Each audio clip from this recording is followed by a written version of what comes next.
E aí, pessoal, meu nome é William.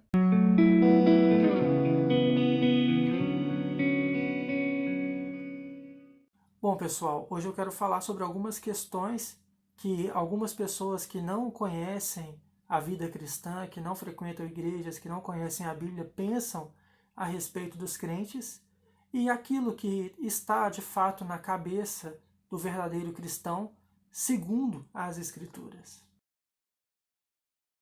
Mito número 1.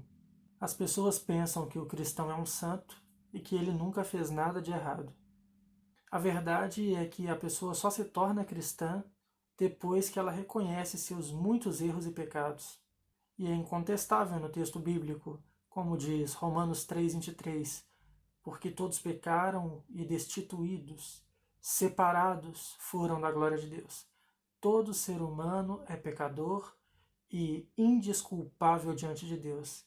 E apenas o cristão reconhece seus pecados, ou seja, ele reconhece que teve uma vida lá atrás que estava completamente fora dos padrões de Deus, completamente fora da moralidade de Cristo. Então, quando a pessoa entende que é pecadora, ela se volta para Cristo. Mito número 2. As pessoas pensam que o cristão não peca mais depois que ele começa a ir para a igreja. A verdade é que após a decisão por Cristo, o cristão é chamado a uma mudança de mentalidade, conforme Romanos 12, versículo 2. E não vos amoldeis ao sistema desse mundo, antes sede transformados pela renovação das vossas mentes, para que experimenteis qual seja a boa, perfeita e agradável vontade de Deus.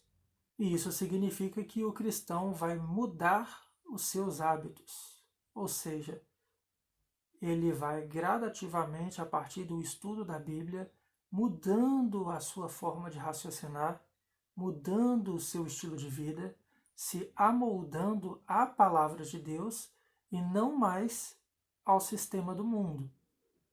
Isso não significa que ele vai deixar de pecar, mas significa que a partir do momento que ele passa a se alimentar da palavra de Deus, ele não vai pecar mais por hábito. É claro que ele continua a pecar, a cair em pecados, mas não continuamente, como antes de conhecer a palavra de Deus e de decidir por uma vida com Cristo. Ou seja, o cristão passa a vencer mais batalhas do que a cair em pecado, como vai dizer 1 João 3, no versículo 6. Toda pessoa que permanece nele não vive pecando. Todo aquele que permanece no pecado não o viu, nem tampouco o conheceu. Mito número 3. As pessoas pensam que o cristão vive infeliz porque ele não pode fazer nada. A verdade é que o cristão tenta viver a liberdade para o qual Cristo o libertou. Gálatas 5:1 vai nos dar uma ideia dessa liberdade. Foi para a liberdade que Cristo vos libertou. Então permanecei firmes e não volteis outra vez a um jugo de escravidão.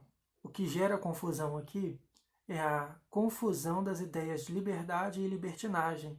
A libertinagem sem Cristo não tem nada a ver com a liberdade da moralidade de Cristo. E quando o cristão consegue praticar a moralidade de Cristo, isso muito o alegra. É como diz o Salmo 119, 2 e 3. Felizes os que guardam os teus preceitos de todo o coração e não se entregando à iniquidade, seguem os seus caminhos no Senhor. Ou seja, para o verdadeiro cristão, há mais alegria em obedecer a Deus do que pecar contra Ele. Mito número 4. As pessoas pensam que o crente se acha melhor do que os outros. O verdadeiro cristão se considera pecador e imerecedor até mesmo da graça de Deus. Claro que isso não impede o cristão de divulgar a boa notícia que recebeu, o perdão de Deus e a salvação em Cristo Jesus. Veja o que o principal dos pregadores disse em 1 Timóteo 1,15. Essa declaração é fiel e digna de toda a aceitação. Cristo Jesus veio para salvar pecadores, dos quais eu sou o pior. Mito número 5. As pessoas pensam que o crente não passa dificuldades e que vive em prosperidade. Bom, o verdadeiro cristão passa por muitas aflições, como disse o nosso Senhor em João 16:33. No mundo tereis aflições. Mas diante das aflições, o crente pede a orientação de Deus para que possa viver em qualquer circunstância, seja com dinheiro e saúde, ou seja pobre e doente. Isso faz com que a prosperidade do cristão seja simplesmente a presença de Deus.